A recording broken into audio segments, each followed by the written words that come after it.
अतुल के इतना कहते ही सभी लड़के लड़कियां अपने अपने जोड़ों में खड़े हो गए। सुमित बीच में खड़े थे और प्रियुल, सौरांशी, रश्मि उन दोनों के अगल बगल खड़े हुए थे। अब डेविल एंजल के पास से और वो कोई शरारत ना करे। How is that possible? Amit ने आसपास देखते हुए सोनम के एक हाथ को धीरे से अपनी हथेली में दबा लिया और सामने की ओर देखते हुए इस तरह से प्रिटेंड करने लगा जैसे कुछ हुआ ही नहीं था। साहिब, हमारा हाथ छोड़िए। सोनम मनी मन बुदबुदाई। अमित ने धीरे से अपनी मुंडी हिला दी और शरारत से मुस्कुराने लगा। कोई देख लेगा तो क्या कहेगा? सोनम ने अपनी आंखों को छूटा करते हुए एक बार फिर अमित की तरफ बेबसी से देखा। I don't care about that. और वैसे भी धर्मपत्नी जी, ये बहुत पुराना हो गया है, कुछ नया बोलिए, तब शायद सोचो इस बारे में। अमित ने मनी मन मुस्कुराते हुए कहा। Photo session. आप दोनों थोड़ा और पास होकर खड़े हो जाइए प्लीज। अतुल ने सुमित से कहा। देखिए जान, इन भाई साहब को भी आपका मुझसे दूर खड़े होना अच्छा नहीं लग रहा है और आप है कि सब कुछ समझकर भी ना समझ बन रहे हैं। अमित सोनम का हाथ पकड़े हुए ही उसके और करीब होकर खड़ा हो गया। सोनम ने अमित की तरफ हैरानी से देखा और उसी समय अमित ने भी सोनम की तरफ देखा।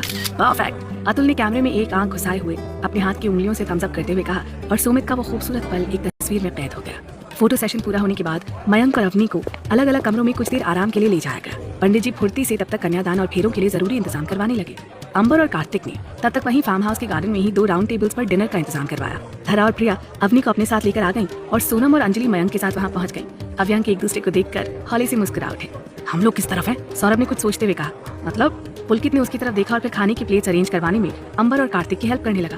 देखना बाबा, धरा भाभी और पीयू तो अवनी भाभी के साइड में बैठी हैं और सोनम और फूलन देवी मयंक भाई के साथ है, तो फिर हम किधर बैठे? सौरभ ने अपने दोनों साइड देखते हुए कहा। तू ना किसी भी साइड बैठ जा, क्योंकि तुझे इस समय खाने से मतलब है और इसी वजह से टेबल भी राउंड ही अरेंज की गई है। तू जिधर भी बैठेगा तुझे खाना मिलेगा। रवि ने उसके कान में फुसफुसाते हुए कहा। साले, मैं तुझे भुक्कड़ लगता हूँ। सौरभ ने रवि की तरफ देखा और फिर मुंह बनाकर बैठ गया। ओए बोंगड़, ये बात बात पर लड़कियों की तरह एक्सप्रेशंस देना बंद कर और चल खाना सर्व करने में हेल्प कर। अमित की आवाज सुनकर सौरभ सावधान की मुद्रा में खड़ा हो गया और उसे ऐसा करता हुआ देखकर वहाँ बैठे सभी लोग हंसने लगे। आप सब बैठिए, खाना हम लगाते हैं। वैसे भी हम भाई और भाभी को कई बार अपने हाथों से खाना खिला चुके हैं, पर आज की बात ही कुछ और है। सोनम ने अपनी जगह से उठते हुए मुस्कुरा कर कहा। रियली? अब अगर ऐसा है तो फिर आज मैं भी खाना सर्व करने में आपकी हेल्प करूंगा। आखिर आज अबू के लिए इतना खास दिन है और उसके इस खास दिन पर मैं इतना तो कर ही सकता हूँ। अमित भी अब सोनम के सामने खड़ा था खाना सर्व करने के लिए। हम कर देंगे, आप भी बैठ जाइए। सोनम ने बिना अमित की तरफ देखे प्लेट में खाना लगाते हुए कहा। जी नहीं, अब तो मुझे भी अपने जीजा जी को और अबू को खाना सर्व करना है और वो भी आपके साथ। अमित ने सोनम के हाथ में पकड़ी हुई प्लेट को दूसरी तरफ से पकड़कर अपनी तरफ खींचते हुए कहा। हाय और अब्बा, तुम दोनों आपस में उलझते रहोगे तो मैं खाना खुद ही लिए लेता हूँ और खा भी लेता हूँ। रवि ने शरारत से मुस्कुराकर कहा। सोनम ने झेंपते हुए प्लेट छोड़ दी और दूसरी प्लेट लेकर उसमें अवनी की पसंद का खाना लगाने लगी। अमित सोनम की तरफ देखकर हौले से मुस्कुराया और फिर रवि की तरफ देखकर बोला। वो तो तू वैसे भी अपने हाथों से ही लेकर खाएगा खुत्या, खाना मैं सिर्फ अव्यांक को सर्व करूंगा, समझा? रवि ने मुंह बनाकर कहा कि हाँ भाई, मैं कहूँ कि आज डेविल इतना मेहरबान कैसे हो सकता है सब पर। ये ठीक है। सोनम और मयंक जब यहाँ का अरेंजमेंट देख रहे हैं तो फिर मैं और कार्तिक जाकर सब बड़े लोगों के खाने का इंतजाम देख लेते हैं। अंबर ने खुश होकर अपने दोनों हाथों को आपस में रब करते हुए कहा। ठीक है भाई, this is only for you. Amit ने अंबर की तरफ उंगली से इशारा करते हुए कहा। अंबर और कार्तिक मुस्कुराते हुए वहां से चले गए। अंबर की बात सुनकर रवि और सौरभ दोनों मुस्कुराकर अमित की तरफ देख रहे थे कि अब तो डेविल को उनकी प्लेट में भी खाना डालना ही होगा। ज्यादा खुश होने की जरूरत नहीं है तुम दोनों को। हाँ, तुम दोनों अपना खाना खुद ही लगाओगे। अमित ने एक आंख ऊपर चढ़ाते हुए कहा और फिर मयंक की तरफ खाने की प्लेट रखकर बड़े कायदे से बोला कि प्लीज शुरू कीजिए। अव्यांक ने एक दूसरे को मीठा खिलाया। सोनम अपने हाथों को जोड़े बहुत प्यार से उन दोनों को देख रही थी। छोटी, अव्यांक ने एक साथ सोनम को आवाज दी। जी भाई, जी भाभी। सोनम को समझ नहीं आया कि वो पहले किसको जवाब दे। यहाँ आओ। मयंक ने बहुत प्यार से उसे अपने पास बुलाकर बैठा लिया। जी भाई। सोनम अपने आंसुओं को छिपाने की कोशिश करते हुए बोली। अब भी? मयंक ने सोनम की आंखों की नमी को साफ करते हुए कहा। भाई, वो हम बस खुद की खुशी को समेट नहीं पाए।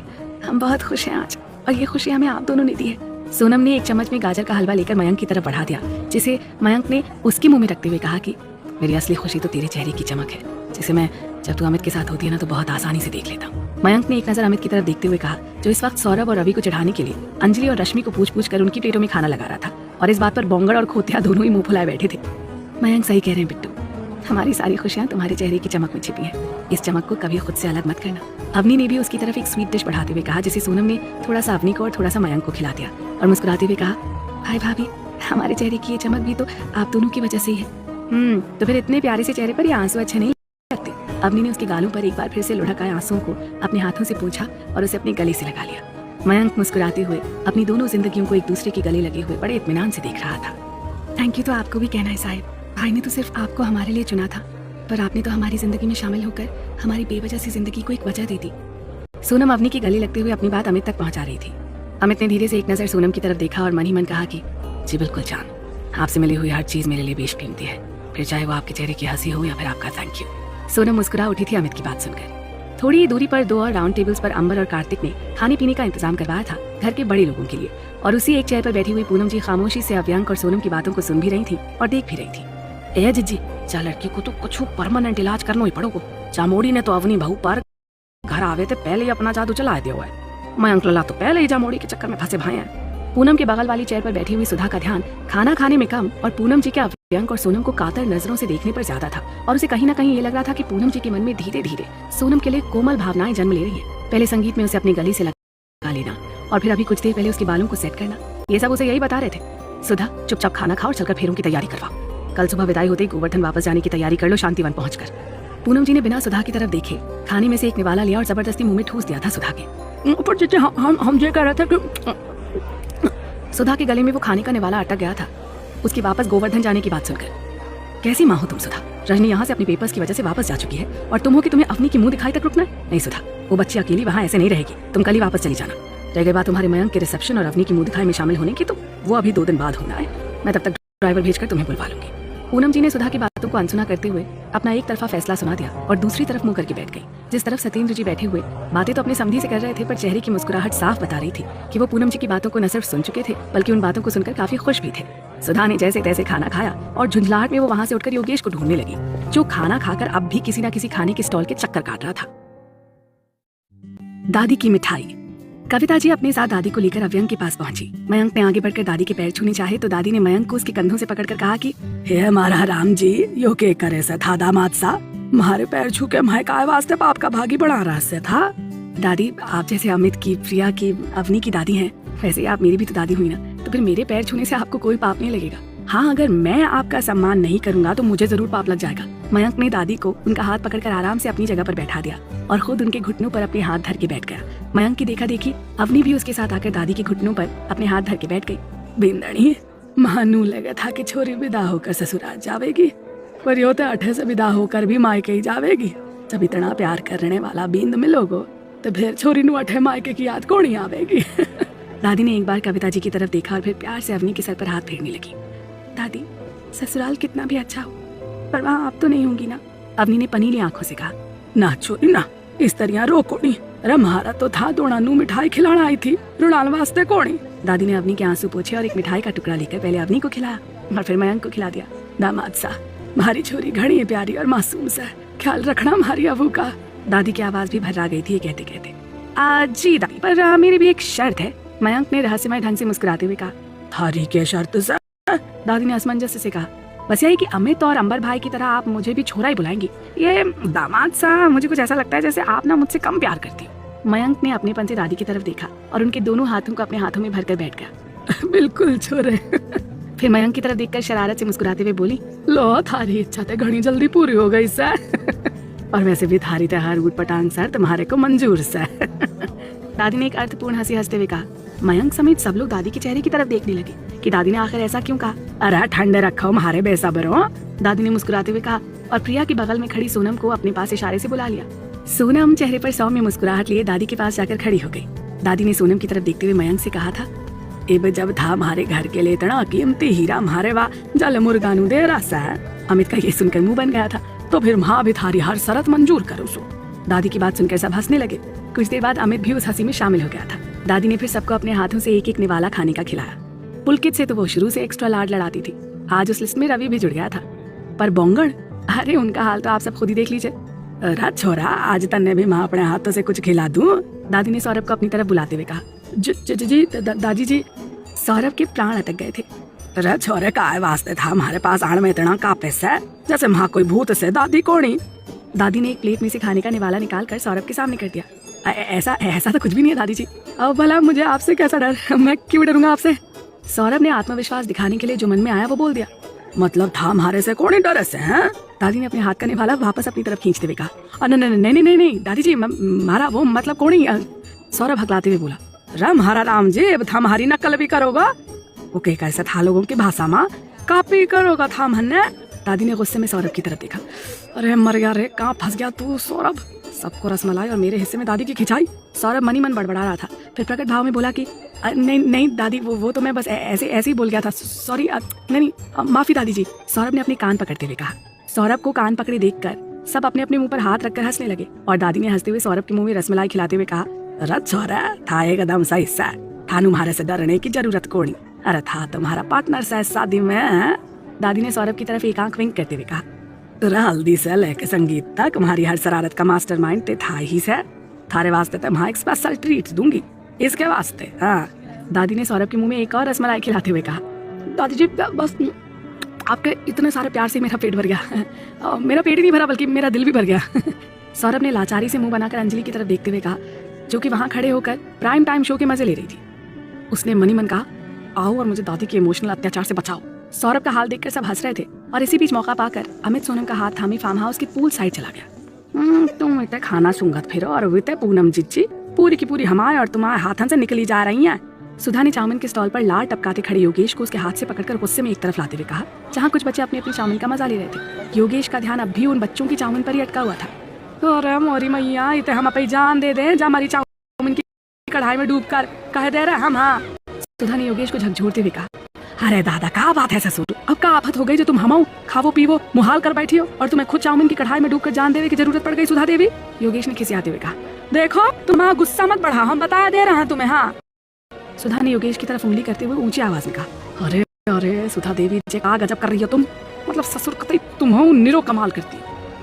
वहाँ बैठे हुए बच्चों की तरफ देखते हुए मक्कारी से मुस्कुराकर बोला, बच्चा तुम्हारी आंटी की तरफ से मैं माफी मांगता हूँ। अब जो इतनी सारी तेज आवाज में ना चिल्लाएंगे, तुम सब आराम से खाओ, हैं खूब आराम से खाओ, कैसे जा गवार ने म्यो खाना तो दूभर करते हो है।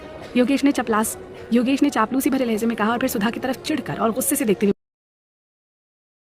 बोला, तुम इतो भी नहीं देख पा रही हो सुधा देवी कि इतने 4 बच्चे का जो खा रहे हैं, तुमने हमाओ खाओ तो मुहाल कर दो, अरे कम से कम इन बच्चन को तो चैन से खा लेने दो। तुम सब जिंदगी बस खावे में ही बिता दो और इतने हम अपनी जिंदगी बर्बाद कर ले रहे हैं। सुधा ने गुस्से में फुनकते हुए कहा, अरे पर भाव का है कछु बताओ तो ससुर कि हम पर सीधे चढ़ाई कर दी तुमने तो। योगेश अब भी चिड़चिड़ा रहा था, अरे तुम ही तो चाउमीन के चटकारे लेते रहो और बीते पूनम जी अपनी जिंदगी में वहाँ मोड़ी को मयंक लल्ला जैसी जगह देवे जा रही है। सुधा ने योगेश को अभी थोड़ी देर पहले की अपनी और पूनम जी की सारी बातें बता दी। वो सब बातें सुनकर योगेश का मुंह भी बन गया और वो कुछ सोच में पड़ गया। प्लान फेल, अब तुम्हें कहा भाओ? सुधा ने योगेश को किसी गहरी सोच में डूबे देखा तो उसे हिलाते हुए पूछा। योगेश अब भी शांत था और उसे चुप देखकर सुधा ने फिर से मुंह बनाते हुए कहा कि हमने तो बड़ी उम्मीद से भरतपुर से अदम लल्ला को बुलाया तो कि वो हमाओ काम बिना हमाओ नाम सबके सामने ला के कर देगो, पर नास पीटे वा दम में को वो तो बस बोलवे को गुरु निकलो, अमित लल्ला के आगे बाकी एक ना चली। सुधा ने अपने दिल की खुन्नस निकालते हुए कहा, जैसा जिज्जी कह रही है वैसा ही करो। योगेश ने बर्फ से ठंडे स्वर में कहा, हाँ ये क्या कह रहे हो तुम, होश में तो हो? सुधा को योगेश की बातें सुनकर भी विश्वास नहीं हो रहा था। का तुम्हारे कानन में ठेठ भरी है का, जब तुम्हें सुनाई ना पड़ी कि मैंने कहा कही है तुमसे? योगेश ने गुस्से में उबलते हुए कहा, अरे पर इतो सब करने के बाद ऐसे कैसे चुपचाप यहाँ से चले जाएं? तो तुम क्या कहना चाहती हो सुधा देवी, हम जहाँ से तुम्हारे संग इतने सवेरे रिश्तेदारों का जूता खात भय वापस गोवर्धन जाएं? ऐसा हो ससुर, मुझे तो तुम माफ कर दो देवी। योगेश ने सुधा के आगे अपने दोनों हाथों को जोड़ते हुए कहा, हाय हाय रजनी के पापा, जे तुम ऐसे काहे के लिए हम जैसी बात कर रहे हो?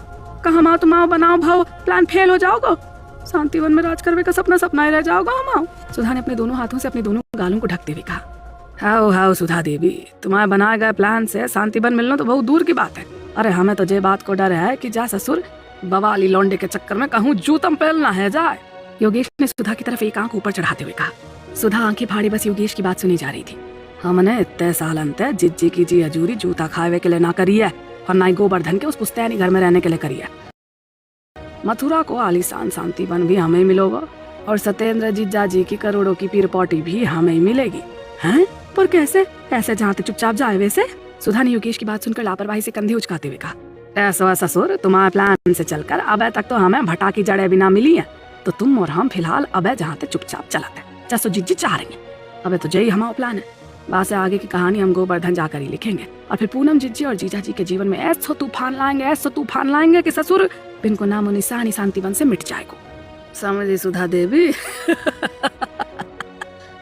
योगेश ने सुधा की तरफ शैतानियत से देखा और फिर शैतानी हंसी हंसने लगा। सुधा की भी आंखों में शैतानियत नाचने लगी थी। उन दोनों से थोड़ी दूर बैठे जो बच्चे चाउमीन खाने में बिजी थे, उन सब ने अपनी अपनी चाउमीन खत्म की और आगे गोल गप्पे वाले स्टॉल्स की तरफ बढ़ गए। ये आप हमें यहाँ क्यों लेकर आए साहिब? सोनम ने अपने आसपास देखते हुए अमित से कहा। क्यों? आपको वहाँ सबके सामने मुझे थैंक यू बोलना था? हाँ, अमित ने सोनम को अपने सामने खड़ा करते हुए कहा। Thank you? पर किस लिए? सोनम ने बेध्यानी में कह दिया और फिर अपनी ही जीभ काट ली। रियली? आपको कुछ भी नहीं कहना है मुझसे? अमित ने सोनम की तरफ अपने कदम बढ़ाते हुए कहा। नहीं नहीं, मतलब हाँ, हमें कहना तो था आपसे, पर इस तरह से कैसे? सोनम अपने कदम पीछे की ओर हटा रही थी कि अमित ने उसकी कलाई को मजबूती से थाम कर अपनी तरफ खींच लिया और इशारे में पीछे की ओर देखते हुए बोला कि धर्मपत्नी जी, अभी इतनी गर्मी नहीं है कि आप आधी रात के समय मुझे अपने साथ पूल के इस ठंडे पानी में लेकर पूल पार्टी करें। हाँ, ये आप क्या कह रहे हैं? सोनम ने नासमझी से उसकी तरफ देखा। अभी अगर मैं आपको नहीं थामता तो अब तक आप और मैं दोनों इस पूल में छई छपाक कर रहे होते। अमित ने शरारत से मुस्कुराते हुए कहा। हाँ तो हम ही गिरते ना पूल में, आपको हमारा हाथ थामने की क्या जरूरत थी? सोनम ने थोड़ा सा गुस्से में कहा। रियली? और आपको लगता है कि मैं आपको गिरने देता? अमित ने सोनम के कंधों को कसकर पकड़े हुए कहा। सोनम अपलक अमित की तरफ देखने लगी थी। वैसे थैंक यू कहने का ये तरीका बहुत अच्छा है। I am really impressed. Amit के चेहरे पर एक बार फिर से शरारत आ गई थी। आप ना बहुत बहुत बहुत बुरे हैं रघुवंशी सर। जाइए, हमें कोई थैंक यू नहीं कहना है आपसे। सोनम झूठ मूठ की नाराजगी दिखाते हुए मुंह फेर कर खड़ी होकर मुस्कुराने लगी थी। ओहो, तो अब साहिब से सीधे रघुवंशी सर? हाँ, नॉट बैड। हाँ धर्मपत्नी जी, अमित भी मस्ती के मूड में था अभी। हाँ तो जब आप हमारे साहिब जैसे काम नहीं करते हैं ना, तो फिर हम आपको रघुवंशी सर ही बुलाएंगे। सोनम ने बिना अमित की तरफ देखते हुए कहा। अरे पर अभी तो मैंने कुछ किया भी नहीं और मैं आपके लिए अभी से बुरा हो गया। अमित ने अपने दोनों हाथों को पीछे करके सिर्फ अपनी चिन को सोनम के कंधे पर रखते हुए कहा। सोनम इस तरह से अमित के खुद के पास खड़े हो जाने पर खामोश हो गई। अमित ने उसकी कमर के गिर्द अपनी बाहों को लपेटते हुए कहा। वैसे आप जानती तो है ना कि डेविल के पास उसके एंजल को परेशान करने का और सताने का पूरा पूरा हक है। और जैसे आप सताना कहती हैं ना, वो प्यार है, ख्याल है मेरा आपके लिए, पर डेविल स्टाइल में। और इसी प्यार और ख्याल के लिए तो हमें आपसे थैंक यू बोलना था। सोनम उसकी तरफ पलट कर खड़ी हो गई। अगर आप इस सब के लिए मुझे थैंक यू बोलेंगी तो फिर आप थैंक यू बोलते बोलते थक जाएंगी सोनम, क्योंकि आपके लिए मेरा प्यार, मेरी केयर हर बीतते सेकंड के साथ बढ़ता जा रहा है, बस बढ़ता ही जा रहा है। अमित ने सोनम के चेहरे को अपने हाथों में भर लिया था। सोनम ने जैसे अमित की निगाहों से अपनी निगाहें मिलाई, अमित को अपनी तरफ ही देखते हुए पाकर उसका दिल जोरों से धड़क उठा। ऐसे क्या देखा करते हैं आप? सोनम ने धीरे से पूछा। खुद को ढूंढता हूँ आप में, कोशिश करता हूँ आप में खुद के वजूद को तलाश करने की, पर नजरें आपके चेहरे से हटने से इनकार कर देती हैं और मेरी सारी कोशिशें बेकार हो जाती हैं। अमित कभी उसकी आंखों में झांकता तो कभी उसकी गुलाबी रुखसारों में पड़ने वाले डिंपल्स में डूब जाता और कभी उसके सुर्ख गुलाबी होठों की तरफ किसी प्यासे सावन की तरह देखने लगता। पर हम तो वही हैं जैसे कि आप हमें रोज देखते हैं, फिर हमें ऐसा नया क्या आपको दिखता है? सोनम का मासूम सा सवाल अमित के दिल को बेकरार किए जा रहा था। हाँ, काश कि मैं आपको बता पाता, आपको समझा पाता कि आप मुझे किस हद तक खूबसूरत, मासूम सी कांच की नाजुक सी गुड़िया लगती हैं, जिसे छूने से भी डर लगता है कि कहीं कोई हल्की सी भी खरोच ना लग जाए। पर कमबख्त दिल का हाल कुछ ऐसा है कि आपको देखे बिना और महसूस किए बिना ये मानता भी नहीं है। बेकरारी कैसी है? अमित के हाले दिल को सुनकर सोनम शर्माते हुए उसके सीने से जा लगी थी। हमें आपकी तरह बातें बनानी नहीं आती हैं साहिब, पर हमारे दिल का हाल भी आपके दिल से कुछ अलग तो नहीं है। हम भी तो बस इतना ही चाहते हैं कान्हा जी से कि वो हमेशा आपको हमारी नजरों के सामने ही रखें और आपके दिल में हमारे लिए जो प्यार और विश्वास है वो कभी कम ना होने दें। अमित उसके सर पर हाथ फेरते हुए कुछ सोच में पड़ गया था। क्या हुआ? आप हमें कुछ परेशान से लग रहे हैं। सोनम ने अमित की आंखों में झांकते हुए कहा। नहीं जान, ऐसा कुछ भी नहीं है, मुझे एक जरूरी काम याद आ गया, आइए चलते हैं। अमित ने सोनम के हाथ को अपने हाथों में थामा और वहां से गार्डन के मेन इवेंट वाली जगह पर चला गया। डिनर खत्म हो चुका था और अब सब लोग थोड़ी बहुत देर के लिए अपने अपने रूम्स में सुस्ता रहे थे। फेरू में अभी समय था और शायद उस समय अव्यंग के कुछ क्लोज फोटोशूट्स हो रहे थे, तो फिलहाल थोड़ी सी शांति थी। अंजलि, प्रिया, रश्मि और सोनम फिलहाल अव्यंग के साथ ही थी, उनकी उस फोटोशूट में मदद करने के लिए। अमित एक फोन कॉल को अटेंड करके मुड़ा ही था कि सामने से आ रहे अर्नव से टकराते टकराते बचा। अरे जाम, संभल कर, अभी चोट लग जाती तुम्हें। अमित ने अर्नव को अपनी बाहों में संभालते हुए कहा। मैं ठीक हूँ भैया, थैंक यू। अर्नव ने मुस्कुराते हुए थैंक्स बोला था अमित को। Always welcome little master. Amit ने अर्नव से हाई फाइव करते हुए कहा। भैया वो आपको अर्नव कहते कहते कुछ सोच में पड़ गया। क्या हुआ बच्चा, तुम कुछ परेशान से लग रहे हो? अमित ने अर्नव को अपने पास खड़ा करके पूछा। अर्नव परेशान सा उसकी तरफ देखने लगा था। इधर फार्म हाउस के एक रूम में जहाँ इस समय चारों दोस्त एक साथ मौजूद थे। पर अब तुझे नहीं लगता कि ये बात सोनम के साथ साथ बाकी सब लोगों को भी पता होनी चाहिए? पुलकित ने अमित की तरफ गौर से देखते हुए कहा। अभी इसके लिए सही समय नहीं है और फिर हमें अभी पूरी जानकारी भी नहीं है। कुछ दिनों तक इंतजार करना ही बेस्ट ऑप्शन रहेगा। अमित ने अपने तीनों दोस्तों की तरफ देखते हुए कहा। डुग्गू बेटा, क्या तुम अंदर हो? कविता जी ने उस कमरे के बंद दरवाजे को खटखटाते हुए कहा। यस माँ, I am here only. Duggu ने जोर से बोलते हुए कहा और दरवाजा खोल दिया। ये सब क्या है डुग्गू? तुम खुद भी यहाँ बैठे हो और इन सबको भी बैठाए हुए हो? कविता जी ने अमित के चेहरे की तरफ देखते हुए कहा, जैसे उसकी आंखों में देखकर अपनी बेटी के दिल का हाल जानना चाह रही थी। हाँ माँ, हम बस निकल ही रहे थे। अमित ने खुद को संभालते हुए कहा। जी जी आंटी जी, हम लोग बस आ ही रहे थे। पीछे से सभी लड़के एक एक करके अमित के अगल बगल अच्छे बच्चों की तरह आकर खड़े हो गए थे। हाँ बच्चों, तुम सब जरा चलकर अंबर की हेल्प करवा दो, वो वहाँ हॉल में बैठने के लिए सबकी चेयर्स और सोफों के अरेंजमेंट्स देख रहा है। कविता जी ने पुलकित, रवि और सौरभ को हॉल में जाने का इशारा करते हुए कहा। ठीक है माँ, हम लोग जाकर देखते हैं, अमित ने कहा और वो भी सबको साथ लेकर वहाँ से जाने को ही हुआ था कि कविता जी की आवाज़ सुनकर वो रुक गया। सुन, तू बात कर ले आंटी से, तब तक हम लोग उधर जाकर देखते हैं। रवि ने अमित को कविता जी के पास रुकने के लिए कहा और पुलकित और सौरभ के साथ हॉल की तरफ चला गया। और आप माँ? अमित ने मुस्कुराते हुए पूछा। तू ठीक तो है ना टुक्कू? कविता जी ने बहुत प्यार से अमित के गाल को प्यार से छूते हुए कहा। हे या माँ, आई एम ऑलराइट। अमित ने एक बार फिर से हौले से मुस्कुरा कर कहा। फिर मुझे तेरी आंखों में एक अजीब सी बेचैनी क्यों दिखाई दे रही है? डुग्गू, तू सिर्फ मुझे दिखाने के लिए, मेरा मन रखने के लिए मुस्कुरा रहा है ना? कविता जी के चेहरे से और उनकी बातों से अमित के लिए फिक्र साफ झलक रही थी। ओफो माँ, कविता जी के कंधों पर उसने दोनों हाथों को डालकर कहा। हाँ बीना, अरे मुझे कुछ नहीं हुआ और मैं बिल्कुल ठीक हूँ। वो तो अभी बस कुछ देर सुस्ताने के लिए हम सब बैठ गए थे और फिर बातों ही बातों में अबू की विदाई की बात चल गई और बस इसीलिए। कहते हुए अमित ने कविता जी की तरफ देखकर अपनी बात पर विश्वास दिलाया। बेटा, ये तो हर लड़की की तकदीर है। आज अबू की विदाई है तो कल पीयू भी तो पुलकित के साथ अपना घर संसार बसाने के लिए विदा हो जाएगी। कविता जी ने अमित को समझाते हुए कहा। सोनम भी तो मयंक और सत्येंद्र जी के लाड प्यार को छोड़कर एक दिन तेरे साथ उस घर से विदा होकर इस घर में आएगी। अमित को चुप खड़ा देखकर कविता जी ने उसके बालों को सहलाते हुए कहा। समझ रहा है ना तू? हाँ माँ, I can understand, but can't imagine my life without Abu या Piu. They are both my sweet hearts mom. Amit ने भरे गले से कहा और कविता जी के गले लग गया।